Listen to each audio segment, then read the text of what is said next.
They don't tell you what's coming. That's the first thing you need to understand. You walk through those gates on day one, and nobody hands you a roadmap. Nobody explains exactly what the next 100 days are going to do to you. What they do instead is start the clock.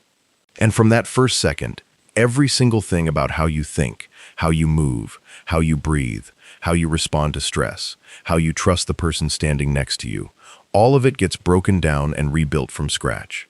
Not because the military wants to break you, but because the version of you that walked through those gates on day one is not capable of doing what needs to be done. The version that walks out on day 100 is. That is the entire point. And the process that turns one into the other is one of the most precisely engineered psychological and physical transformations in human history. We are talking about basic combat training, and today we are going inside all of it. Every phase, every test, every moment that separates the ones who make it from the ones who don't. Before we go any further, take a second and subscribe. Over 98% of people watching right now are not subscribed. It costs you nothing, and if you respect the men and women who go through this process, this one is worth staying for. Let's start at the very beginning, because day one is nothing like what most people expect. You do not show up and immediately start doing push-ups in the mud while someone screams in your face. It's actually much more disorienting than that. The confusion is the first weapon they use against you. You arrive at a processing station. You are handed a stack of paperwork. You wait in lines. You wait in more lines. You are told to stand here, sit there, move to that room, stand back up.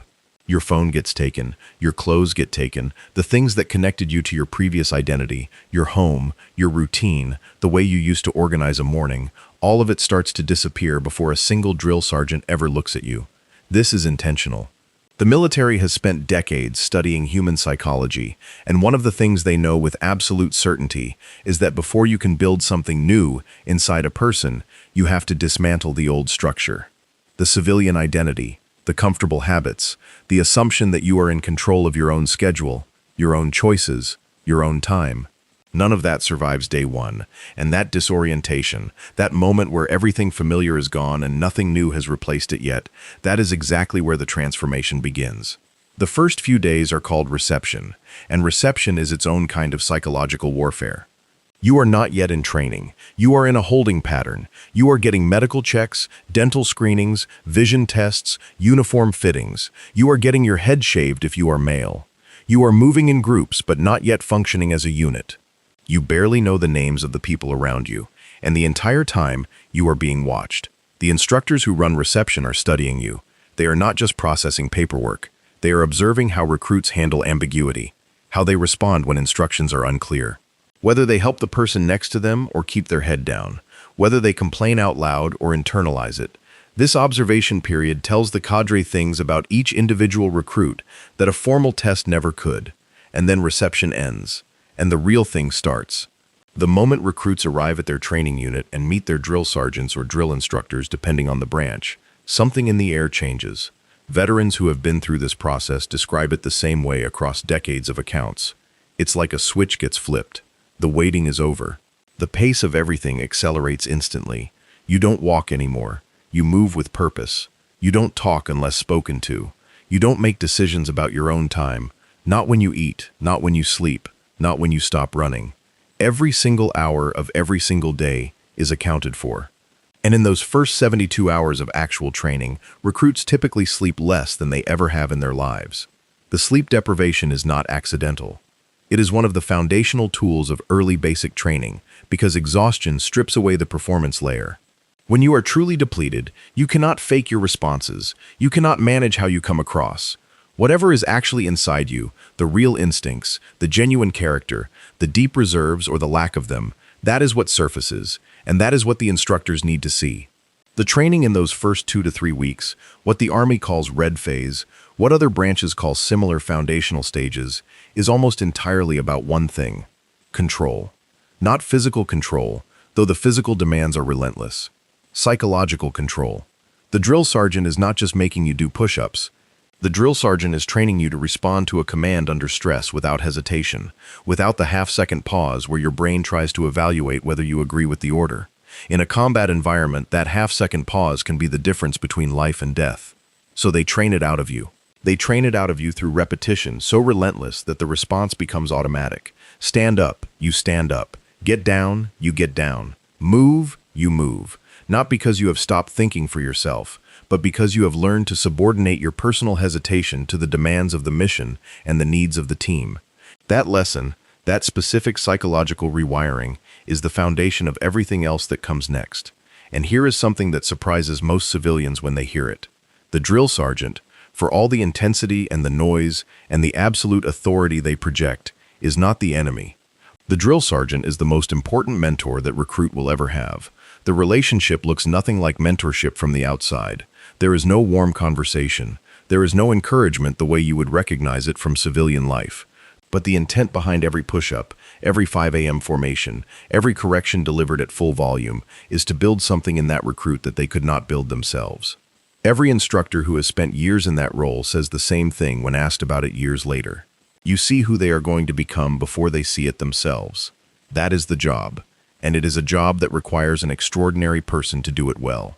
Because a drill sergeant who is simply trying to break people, who gets something out of the suffering itself, will produce recruits who survive training, but do not become soldiers.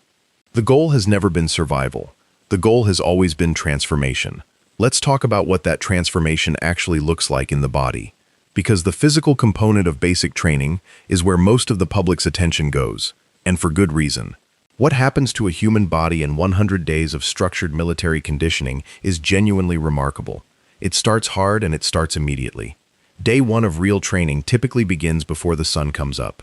The first physical training session happens in the dark, in the cold, if the season calls for it, on whatever ground is available. Recruits who arrived in reasonable shape discover that civilian fitness and military fitness are not the same thing.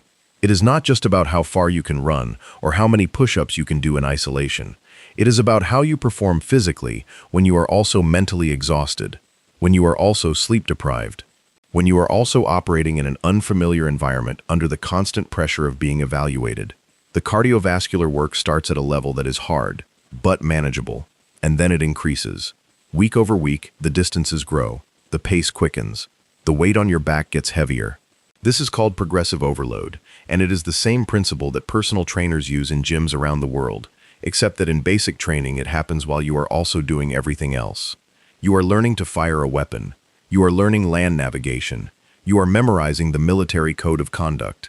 You are studying first aid. You are running obstacle courses. You are conducting land drills. All of that is happening simultaneously, layered on top of a body that is being physically reconstructed from the outside in. By week 6, recruits who started with almost no fitness base are running several miles without stopping. Recruits who arrived in decent shape are running at paces they could not have sustained before. The human body responds to demand, and military training applies demand at a rate that civilians almost never replicate in ordinary life.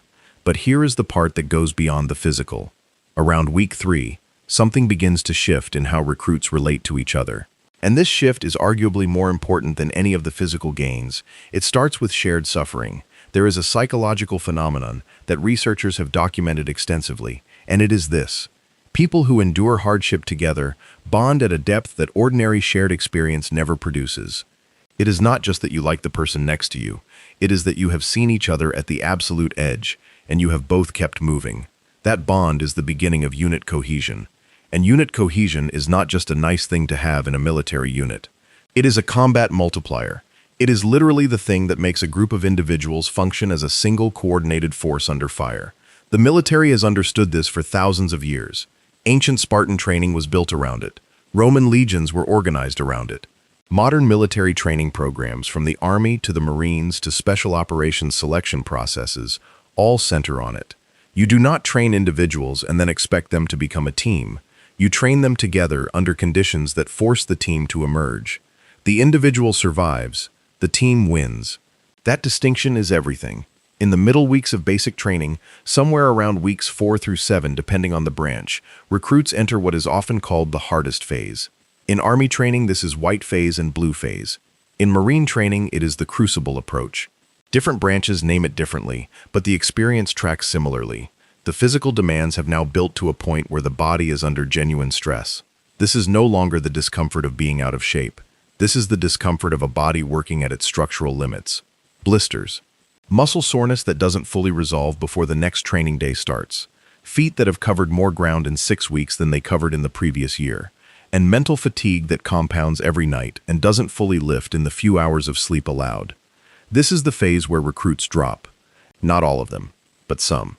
And the ones who leave in this phase are often not the ones who lack fitness. They are the ones who have not yet developed the psychological framework to separate what they feel from what they will do. That framework is what makes a soldier different from an athlete. An athlete quits when the body says stop. A soldier has to learn to evaluate whether the body's signal is genuine danger or simply discomfort, and to continue through discomfort toward the objective. Learning to make that distinction under real conditions is one of the hardest things a human being can do. And basic training is the environment designed specifically to teach it. The weapons training that happens in this phase adds another layer entirely. There is something about putting a rifle in a recruit's hands for the first time that makes the purpose of everything else crystallize. This is not gym class. This is not a sport. This is preparation for the possibility that you will be placed in a situation where the only thing standing between mission success and catastrophic failure is your ability to perform under fire. Weapons qualification is not just a test of marksmanship. It is a test of whether everything the training has been building, the focus, the discipline, the ability to control physical responses under mental pressure, has actually taken root. A recruit who cannot hit a target from a supported position in a controlled range environment is demonstrating a problem that goes beyond aim. They are demonstrating that the foundational calm required to perform precision tasks under stress has not yet developed. When it does develop, when the recruit settles into the firing position, slows the breath, controls the trigger pull, and hits the target with consistency, that is one of the clearest external signals that the transformation is working. The confidence that comes from weapons qualification is different from the confidence that comes from finishing a long run. Running proves you can endure. Qualifying with your weapon proves you can function. Both matter. They build on each other. Let's talk about something that doesn't get enough coverage when people discuss military training. The classroom component. Because while the physical and psychological transformation gets most of the attention, a significant portion of those 100 days is spent in instruction rooms, in field classrooms, in small group training settings, absorbing information at a rate that would challenge a full-time student at a demanding university. Military history, the chain of command, the laws of armed conflict, land navigation using map and compass, communications procedures, nuclear, biological, and chemical threat response, first aid and combat casualty care, the military rank structure and what each rank is responsible for, the code of conduct and the legal and moral obligations that come with wearing a uniform. Recruits are expected to absorb all of this while also performing physically, also functioning on limited sleep, also managing the interpersonal dynamics of living in close quarters with 40 or 50 strangers. The academic demand of basic training is something that shocks most people who go through it. They expected to be pushed physically. They did not expect to be tested on their ability to retain technical information while exhausted. And yet that is exactly what combat demands. In the field, a soldier does not get to be tired and stupid. A soldier has to be capable of making accurate, information-driven decisions under conditions of physical exhaustion, emotional stress, and informational chaos. Basic training does not simulate those conditions perfectly. Nothing can simulate combat perfectly, but it creates conditions that begin to train the cognitive resilience required. The land navigation exercises are particularly powerful in this regard. A recruit is given a map, a compass, and a set of coordinates. They are sent into terrain they have never seen before. They are expected to find their objective using only those tools and their own judgment. No GPS, no cell phone, no instructor walking alongside them. This exercise is as much a psychological test as a technical one, because the moment you are alone in unfamiliar terrain, with a task that requires both accuracy and confidence, the internal conversation you have with yourself tells you everything about where you are in the transformation process. Recruits who have fully internalized the training move with purpose. They take a bearing. They trust the math. They adjust when the terrain forces adjustment, and they find their objective. Recruits who have not yet made the psychological shift hesitate. They second-guess the compass. They look for someone to confirm their decision. They freeze at the first point where the map and the ground don't match perfectly. That freeze is not a failure of intelligence. It is a failure of trained confidence, and it is exactly what the exercise is designed to identify and eventually eliminate. By the time a recruit finishes basic training, land navigation is no longer intimidating. It is a problem to be solved with tools they know how to use. That shift, from intimidated to competent, is the shift that repeats itself across every skill domain in those 100 days.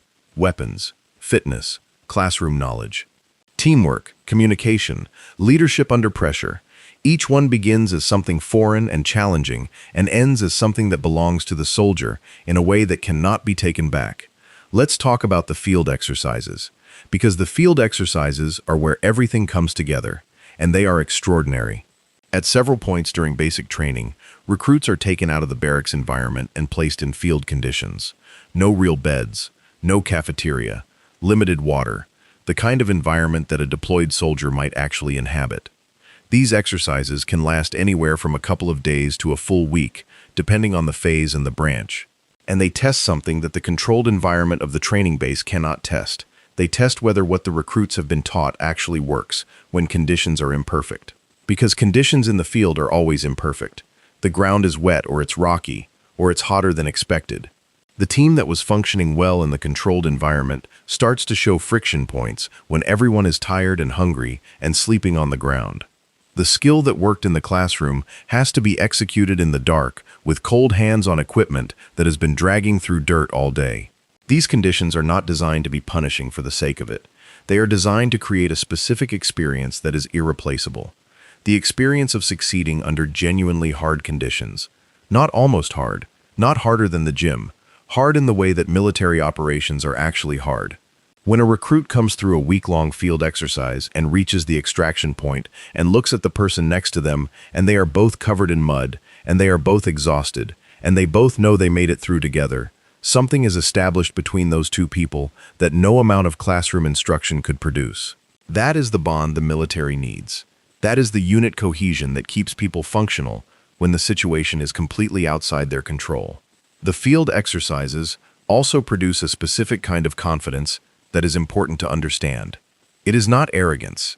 It is not the kind of confidence that makes you think nothing can touch you.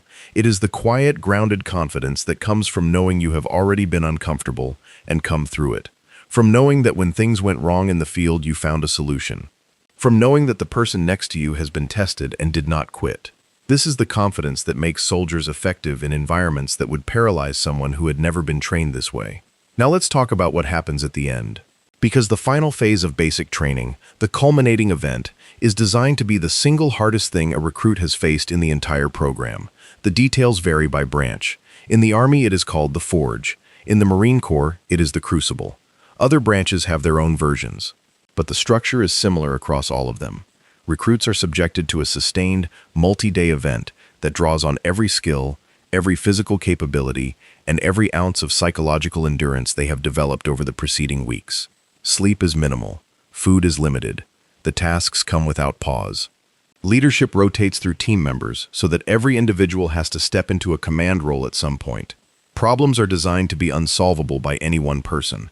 They require the team to pool knowledge, divide labor, communicate under stress, and keep moving toward an objective even when the path is unclear and everyone is running on empty. The design of these events is deliberate and sophisticated. The military has spent decades refining exactly how much stress, exactly what kind of task demand, and exactly what leadership requirement produces the maximum transformation in the minimum time. Too easy, and the event loses its power. Too hard, and you start breaking people rather than building them. The balance is precise, and the instructors who run these culminating events are specialists in hitting that balance. The moment when a recruit finishes that event and crosses the threshold into the status of soldier or Marine, or airman or sailor, that moment is unlike anything else in civilian experience. The closest analogy might be crossing a marathon finish line after your first marathon. But that still doesn't capture it. Because a marathon only requires one thing from you at a time. Basic training's final event requires everything from you simultaneously, and it requires it from your team at the same time. When it ends, there is usually a formal ceremony. Graduates stand in formation in their uniforms. Family members are often present. The drill sergeants and instructors who spent weeks being the unmovable force against which every recruit tested themselves stand in front of those graduates, and something that was always there but never visible in the training environment becomes briefly visible. Respect. The instructors don't become friendly. The dynamic doesn't suddenly soften. but there is an acknowledgement in that ceremony that passes between instructor and graduate that says, "You went through it and you came out the other side." That acknowledgement is not just emotional, it carries real operational meaning. Because what has just been produced is not just a physically capable young person. What has been produced is a trained, psychologically restructured, team-oriented, technically competent member of the world's most powerful military force. And they have been produced in roughly 100 days. Which is an extraordinary thing when you actually stop and think about it. But here is what basic training is not, and this is important. Basic training is not the end of the process. In fact, measured against the full arc of a military career, basic training is just the foundation. It is the concrete poured before any of the actual structure is built. After basic training, soldiers and Marines and sailors and airmen go to advanced individual training, where they specialize in their military occupational specialty. This is where the combat medic learns medicine, where the intelligence analyst learns tradecraft, where the engineer learns to build bridges or clear explosive devices, where the infantryman learns the advanced tactics that go far beyond anything covered in the foundational training. Some of those advanced training pipelines are longer than basic training itself. Some are significantly harder, but none of them would be possible without the foundation that basic training builds. A recruit who goes into advanced training without having gone through that 100-day restructuring process would not be able to absorb the specialized knowledge at the rate required. The psychological framework developed in basic training, the ability to learn under stress, to perform under fatigue, to function as part of a team toward a shared objective, is the prerequisite for everything that follows. This is why basic training has remained remarkably consistent in its core structure across generations of military evolution. The weapons have changed. The technology has changed. The specific skills required in the modern operating environment have changed dramatically from what was required in previous conflicts. But the fundamental human transformation that basic training accomplishes has not changed, because the fundamental demands of combat have not changed. People have always had to endure physical hardship. They have always had to function under fear. They have always had to trust the people next to them with their lives. They have always had to make decisions when the information is incomplete and the consequences are irreversible. Basic training prepares human beings for those conditions, and it has to do it reliably, across a population of young people with wildly different backgrounds, different fitness levels, different educational experiences, different cultural contexts, and different psychological starting points. The fact that it works, that it produces this transformation consistently across hundreds of thousands of recruits every year, is one of the most underappreciated achievements of the modern military institution. Let's go deeper into one specific element that most people never talk about: the role of failure in basic training. Because failure is not just something that happens to recruits who aren't good enough. Failure is actually built into the training design. It is a tool. Recruits are regularly placed in situations where they cannot succeed on their first attempt. This is not a design flaw, it is an intentional feature, because one of the most critical things a soldier needs to be able to do in the field is handle failure without losing functionality. A plan falls apart in combat. An objective becomes inaccessible. A weapon malfunctions at the worst possible moment. A team member goes down. These are not theoretical scenarios. These are documented realities of military operations across every conflict in recorded history.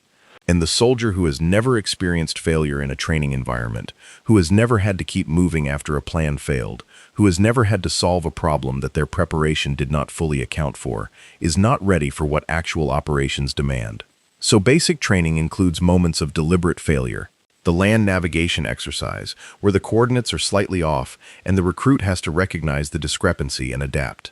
The team exercise, where the time limit is tighter than any team can realistically meet, and the test is whether the team keeps working effectively, even as they realize they are going to fall short. The rifle qualification, where one bout of poor performance is followed immediately by another opportunity, training recruits to recover quickly from failure rather than dwelling on it. This approach to failure is radically different from how most civilians relate to failure in their daily lives. Outside the military, failure is usually something to avoid, minimize, apologize for, or conceal. Inside basic training, failure is examined. What went wrong? What could have been done differently? What does this failure tell us about what needs to be fixed? And then you go again. This relationship with failure is one of the things veterans consistently cite as one of the most valuable things they carried from military training into civilian life. The ability to fail, assess, adapt, and continue without losing composure or confidence is a skill that has value in every professional and personal domain that exists. But it is a skill that has to be trained. It does not develop through success alone. Let's talk about the instructors one more time, because the quality of a basic training program rises and falls entirely on the quality of the men and women who run it. The drill sergeant is not just someone who yells and makes people do exercises. A truly effective drill sergeant is one of the most demanding teaching roles on earth. They are managing a cohort of recruits who are each carrying their own fears, their own backgrounds, their own physical and psychological starting points. They are delivering a standardized curriculum that has to produce a standardized outcome, and they are doing it in real time, under conditions where errors have consequences beyond a poor test score. The best drill sergeants are students of human behavior. They know within a few days of observation which recruits are going to struggle with the physical demands and which are going to struggle with the psychological ones. They know which recruits are natural leaders who have not yet been given the structure to channel that leadership effectively. They know which recruits are followers who need to discover reserves of independent decision-making they did not know they possessed, and they calibrate their approach accordingly. This does not mean they go easy on anyone. The standard is the standard, and it does not bend. But how they apply pressure, which moments they use to challenge, versus which moments they use to briefly reinforce, that is where the craft of instruction lives. A drill sergeant who applies maximum pressure uniformly to every recruit in every situation will produce a cohort that has been beaten down but not built up. A drill sergeant who has developed the judgment to know when to push harder and when to let a moment of accomplishment register, that instructor produces soldiers. The distinction matters enormously, and the military knows it. The selection and training process for drill sergeants and drill instructors is itself a rigorous pipeline. Not every excellent soldier is suited to become an instructor. The skills are related, but distinct, and the military invests heavily in producing instructors who can do this job at the highest level. Because the quality of those instructors directly determines the quality of the force that comes out the other side. Let's talk about what the data actually shows. Because when you look at the outcomes of military basic training across decades of research, the results are striking. Studies comparing recruits before and after training consistently show measurable improvements not just in physical fitness, which is expected, but in psychological resilience, in teamwork orientation, in stress tolerance, and in the ability to perform cognitive tasks under conditions of sleep deprivation and physical fatigue. These are not marginal improvements. These are substantial, measurable changes in how human beings function, and they are produced in roughly 100 days. Researchers who study organizational behavior and human performance regularly point to military training as one of the most effective examples of accelerated development on record. The combination of environmental control, structured repetition, peer accountability, progressive challenge, and clear outcome standards creates conditions that almost no civilian institution can replicate. Universities build knowledge over 4 years. Professional sports development programs build athletic skill over years of practice. But the kind of comprehensive, multi-domain transformation that military training produces in 100 days has no civilian equivalent. This is part of why veterans are disproportionately represented in demanding civilian careers. Not because military service makes people smarter or more talented in conventional terms, but because the training builds a framework for performance under pressure that transfers directly into almost any high-stakes professional environment. A veteran in a high-pressure business environment is drawing on the same psychological infrastructure that basic training built. The ability to prioritize under competing demands, the ability to stay functional when the situation is ambiguous, the ability to lead and follow within a team structure. These are not just military skills, these are human performance skills. And military training produces them at a scale and a consistency that is genuinely remarkable. Now let's talk about the emotional dimension, because this is the part that doesn't get talked about enough. The transformation of basic training is not just physical and cognitive. It is deeply emotional, and the emotional dimension of it is something that takes most recruits by surprise. In the early weeks, the emotional experience is dominated by a combination of intimidation, homesickness, and a kind of grief for the familiar life that has been left behind. Most recruits have never been in an environment where they have zero privacy, zero autonomy, and zero connection to the personal relationships that usually anchor them. The phone is gone. The daily contact with family is gone. The small comforts of civilian life are gone. And what fills that space initially is not community. It is the constant pressure of training. The grief and the disorientation of that early phase is real. And it is part of the process, because you cannot build a new identity until the old one has space to dissolve. By the midpoint of training, something shifts. The connections to the people in the barracks begin to feel real. The shared language of the training environment, the inside references, the shared experiences of hardship start to create a fabric of belonging that is different from anything most recruits have experienced before. This is not friendship in the conventional civilian sense. This is something older and more primal.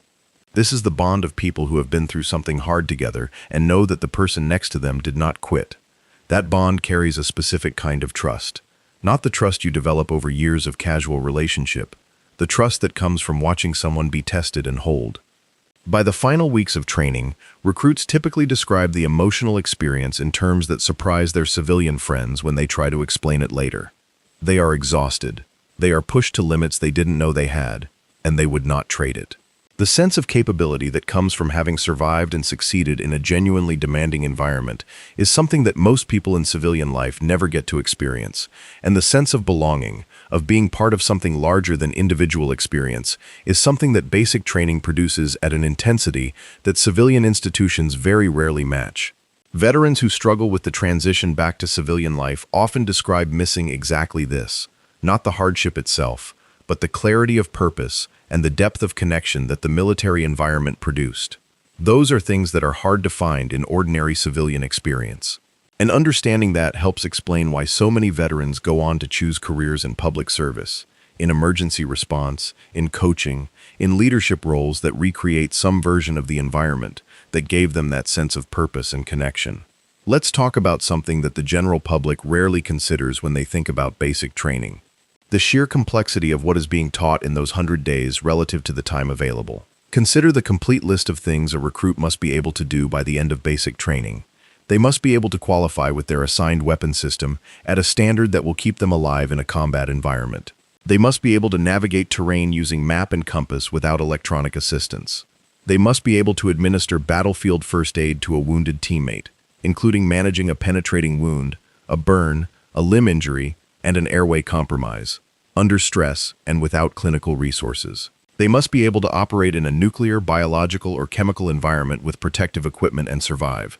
They must understand and be able to execute the fundamental principles of small unit tactics, including movement formations, communication procedures, and fire and maneuver basics. They must be physically capable of carrying a combat load over significant distance. They must know the chain of command from their immediate supervisor up to the commander-in-chief, and understand the legal and ethical obligations at every level. They must be capable of functioning as a member of a team where individual performance directly affects team survival, and they must be psychologically prepared to face conditions that no amount of description fully prepares a person for. That is not a short list. That is not a simple list. That is a comprehensive list of technical, physical, psychological, and ethical competencies that have to be built from the ground up in someone who, 100 days earlier, may have never held a rifle, never slept in the field, never had to depend on the person next to them for anything more serious than a group project. The fact that military training consistently produces graduates who possess all of those competencies is not luck.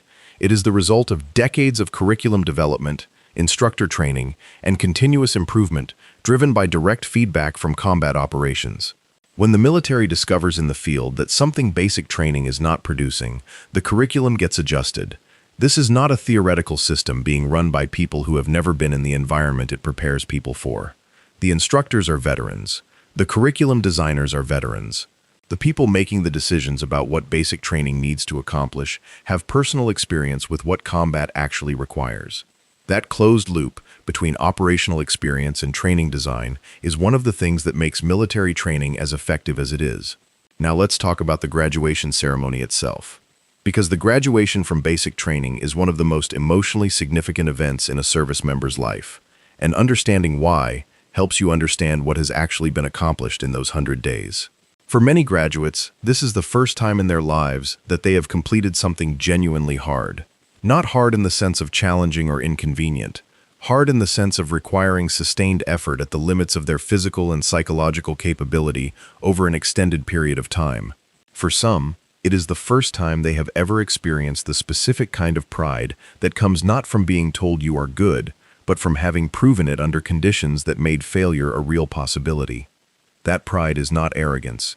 It is the earned confidence of a person who knows what they are made of because they have just been tested in a way that removes all doubt. The families who attend these ceremonies often describe them as among the most moving experiences they have witnessed. They see a son or daughter or sibling standing in formation in uniform, and they see someone different from the person who left 100 days ago. The bearing is different. The presence is different. Something in the way the graduate stands and moves and responds to the world around them has changed in a way that is visible but hard to articulate. What they are seeing is the external expression of an internal reconstruction. The psychological architecture that basic training builds shows up in how a person carries themselves, in the directness of their eye contact, in the deliberateness of their movement, in the composure with which they respond to situations that would produce anxiety or hesitation in someone who had not been through this process. It is visible because it is real. It is not performance. It is not a persona put on for the ceremony. It is the outcome of genuine transformation, and it was produced in 100 days. Let's take a moment to zoom out and think about what all of this means in the context of national defense. Because when you understand what military basic training actually is and what it actually produces, the larger significance becomes clear. Every year, the United States military takes hundreds of thousands of young civilians and runs them through this process. Every year, it produces hundreds of thousands of trained, capable, psychologically restructured members of the most powerful military force in human history. The scale of that is staggering. The logistics alone, the training bases, the instructor pipelines, the curriculum infrastructure, the equipment, the food, the housing, the medical support, all of it running simultaneously across dozens of installations around the country, represents an organizational achievement that has no civilian equivalent. And behind all of that infrastructure is the singular purpose of taking a person who could not survive in combat and producing a person who can. Not perfectly, not invincibly. 100 days of training does not make anyone invincible, but it builds the foundation on which the rest of a military career can be constructed. It builds the discipline, the physical capability, the team orientation, the stress tolerance, and the ethical framework that makes every subsequent level of training and every subsequent operational deployment possible. Without that foundation, nothing else works. With it, you have the building blocks of the most effective fighting force in history. Think about the men and women who have come through this process across the generations of American military history. The soldiers who stormed the beaches of Normandy, the Marines who fought on Iwo Jima, the Army Rangers who graduated from their own crucible and then deployed to Mogadishu, the Special Operations soldiers and sailors and Marines who conducted the operations in the years following the worst terrorist attack on American soil. Every single one of them went through some version of this process. Every single one of them was once a recruit who walked through those gates not yet understanding what was about to happen to them, and every single one of them was transformed by it into something that civilian life could not have produced. That is the legacy of military basic training, not just a list of skills, not just a fitness program, a legacy of transformed human beings who went on to do extraordinary things because 100 days of precisely engineered challenge built in them a capacity for courage, endurance, and selfless service that they carried with them for the rest of their lives. And here is the thing that the transformation of basic training produces, that is perhaps the most important of all. It produces people who know without any doubt that they can be counted on, not people who think they might be able to handle it, not people who hope they would step up if it came to that. People who have already stepped up under conditions that tested that question for real and came through on the right side. That knowledge, the absolute certainty that you have been tested and held, is one of the rarest and most valuable things a human being can possess. Most people live their entire lives never knowing how they would respond under genuine pressure. Military training removes that uncertainty. It gives service members a self-knowledge that cannot be bought, cannot be inherited, and cannot be faked. It has to be earned. And it is earned in those 100 days through every exhausted mile, every sleepless field exercise, every moment where quitting would have been easier than continuing. The recruit who walks through those gates on day 1 does not know any of this yet. They will. On day 100, they will know. And they will carry that knowledge for the rest of their lives. If you have respect for the men and women who go through this process, type proud in the comments below. And if you learned something today, hit the like button and make sure you subscribe so you never miss a story like this one.